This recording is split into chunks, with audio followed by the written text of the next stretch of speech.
Всем привет, дорогие друзья! 26 апреля состоялась фотовыставка в честь Дня Республики Саха-Якутия. Выставка состоялась в формате фотосушки. Работы принимались от всех студентов, но отбор прошли не все.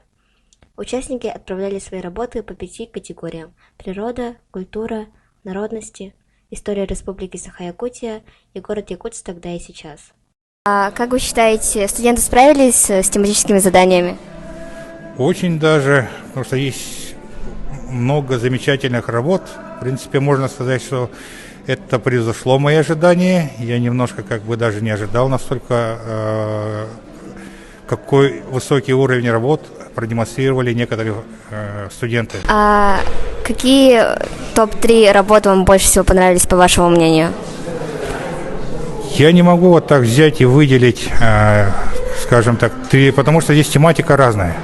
Как я полагаю, вы не участвовали в отборе мест, да? То есть вы не выбирали? Нет, здесь вообще принцип был такой: во-первых, сам отбор шел за счет голосования, но как мы понимаем, что простым лишь голосованием было бы выбирать неправильно, соответственно, после того, как определились лидеры, дальше уже в ход пошло, скажем так, уже экспертное мнение членов жюри.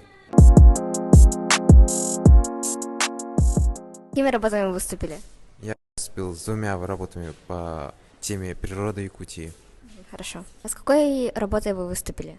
Я выступила с работами природа, Якутск тогда и сейчас, и культура Якутии. С какой работой вы выступили?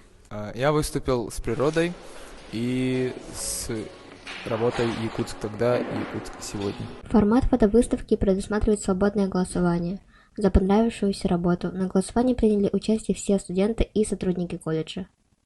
Итак, итоги подведены. Мы узнали имена победителей.